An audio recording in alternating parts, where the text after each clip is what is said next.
All right, so Bradley, the 2022-23 season coming up very quickly. Tell me about what you're looking forward to in terms of your roster this year.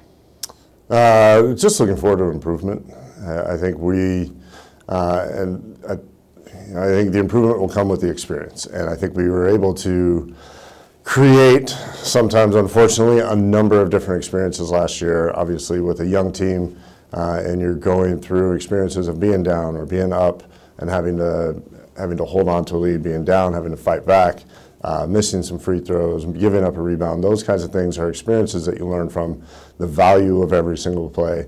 And so we're looking forward to learning from those that we experienced last year and using that as motivation, as well as just that background of knowledge of how to play the game and how to get wins. And who are those girls, those returners that you're relying on this year?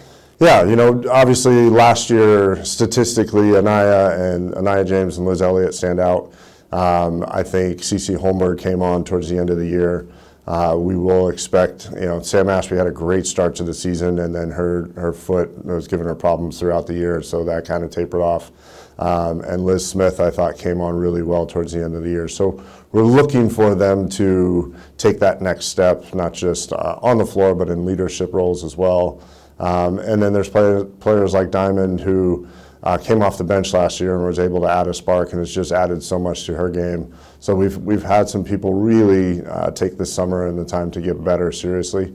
And I would say that is true across the board, even those that I didn't name. And we're looking forward to that. And at the same time, we expect our new additions to contribute. So with Sydney, as a freshman, is doing really well in practices, and Katie, we know what she can do, and she's going to get back into practice here pretty quickly.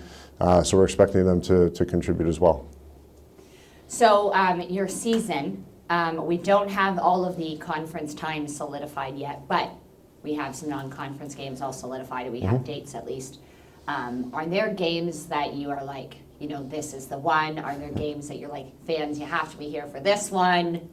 What are you looking forward to? There's a couple things. The first game of the season, when we get to finally play again, is the one for me. It doesn't matter who it is, doesn't matter where it is. It's just we're excited to get back on the floor and play.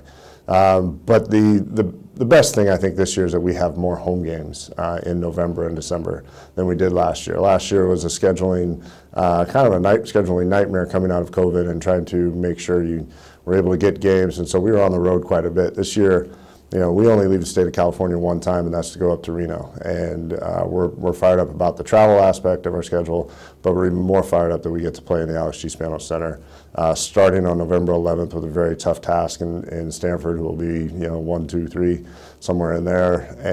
But then it continues with games against UNLV and Rice, and so we've got a tough schedule here at home, but we're really glad we're home.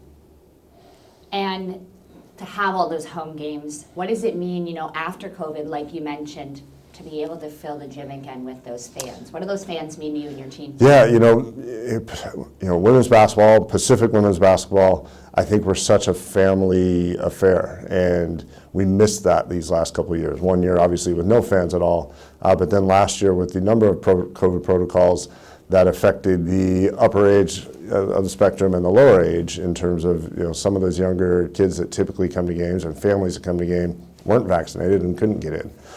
So it's one of those things where we're so fired up to welcome back those families, especially the young girls that look up to the women on our team and get to come watch games. We miss that energy in the gym, and we're typically a really good, have a great fan base, and we're looking to just reinvigorate that fan base. So we're fired up about it. We really are. We're excited to see familiar faces and to play and to have a crowd at Cheers. It makes such a difference. Our team's, I think, fun to watch and fun to root for. And when you get to feed off the energy of Spanos, it's even better. And you mentioned the improvement that you're looking forward to from your roster. Is that kind of the message that you're telling them, or what is it that you're telling them right now in the practices and the off-season, looking forward to it? Yeah, when you're trying to turn around from a rough season, it's going to take work. It's hard work to get that started, to get that momentum going. And we know that, and we're ready for that. And I think the message right now is just one of work ethic and one of outworking others, outworking yourself from the previous day, so that we're continuing to get better.